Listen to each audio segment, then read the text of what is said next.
Assalamualaikum dan salam sejahtera. Welcome back to Easy Fast. Terima kasih kepada yang telah menekan tombol subscribe dan juga tombol loceng. Yang belum, jemput-jemputlah menekan tombol subscribe dan tekan tombol loceng untuk notifikasi awal video-video terbaru daripada channel ni.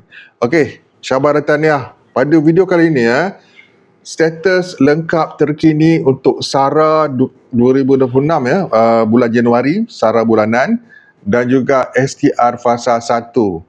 Status lengkapnya, pembayaran, amount dan sebagainya. Jom kita mulakan. Baik, kita pergi dengan maklumat yang pertama berkenaan dengan status SARA. SARA bulanan untuk bulan Januari telah pun dikreditkan sama ada kategori miskin dan miskin tegar dan bukan miskin tegar. IKasih. Kedua-dua kategori ini telah mula dimasukkan ke dalam sistem MyKasih dan sistem MyKad anda. Okey, namun anda hanya boleh menggunakan SARA anda besok 9 Januari, tarikh rasmi yang telah pun dimaklumkan, dan tarikh itu ada tertera pada aplikasi dan juga laman web mykasih.com.my. Okey, jadi syabas dan tahniah kepada penerima SARA bulanan untuk kategori isi rumah dan warga emas. Kemasukan telah pun berlaku dan ada dalam sistem anda dah. Cuma belum boleh guna lagi. Anda boleh gunakan besok 9 hari bulan. Syabas dan tahniah. Okey, dan seterusnya kita pergi kepada status terkini STR fasa 1. Okey, status terkini ini merupakan status terkini yang mutakhir berkenaan dengan pembayaran fasa 1. Okey, apabila buat sebarkan di portal MySTR, anda akan mendapati paparan seperti berikut yang mana jelas dinyatakan amount keseluruhan yang anda terima serta kat bawah tu kelayakan untuk SARA telah pun ada.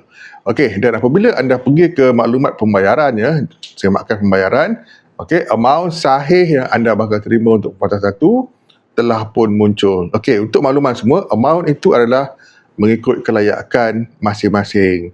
Okey, sekiranya isi rumah, mengikut anak berapa yang anda dapat, itulah amount sahih yang anda bakal terima pada pembayaran fasa 1 yang bermula 20 Januari nanti. Okey, begitu juga dengan isi rumah tiada pasangan. Anda juga mendapat paparan yang sama sekarang ni, berkenaan dengan maklumat pembayaran itu dan amount keseluruhan serta status untuk SARA 2026 SARA bulanan. Sekali lagi nak jelaskannya, untuk SARA, anda hanya boleh menggunakannya bermula besok. Kalau ada yang belum masuk lagi, sabar, kemasukan itu akan beransur-ansur ke dalam MyKasih dan anda boleh menggunakannya besok lah. Dan untuk STR, sedikit pesanan admin segala maklumat yang terpapar itu adalah maklumat pembayaran fasa yang pertama. Amount fasa pertama, bukan fasa-fasa yang lain. Jadi itulah amount yang anda bakal terima untuk pembayaran fasa 1 nanti. Yang dijangkakan bermula tu, kenapa admin sebut dijangkakan? Sebab tak semestinya pembayaran akan bermula 20 walaupun dinyatakan 20. Akan ada yang lewat dan semestinya akan ada yang lewat. Dan ianya berperingkat macam biasalah, kena sabar mengikut bank dan segala macam hal lah. Maksudnya tak selesai dalam masa yang cepat. Itu yang dimaksudkan. Jadi syabas dan tahniah status terkini yang sahih SARA dan STR fasa 1 telah pun muncul. Dan apa yang kita perlu buat sekarang hanyalah tunggulah dalam proses tu bertukar kepada dalam proses pengkreditan nanti, bukan sekarang. Ia hanya akan bertukar sekitar 20 hari bulan nanti baru status tu bertukar dalam proses pengkreditan. Sekarang ni dalam proses lagi untuk STR. Itu adanya. Semoga jelas dengan apa yang saya sampaikan ni, info ringkas ni tentang status terkini yang sahih SARA dan STR fasa 1 2026. Amount memang tak banyak kerana nak dibandingkan dengan tahun 2025 yang lalu.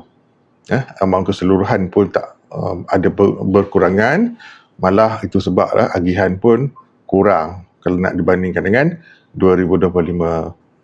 Bertambah semua dan alhamdulillah sudah ada kemasukan dalam SARA dan ada amount yang sahih untuk STR yang pertama, STR fasa 1. Jumpa lagi dalam update-update terkini. See you guys in the next video. Assalamualaikum, salam sejahtera, salam hormat semua. Bye.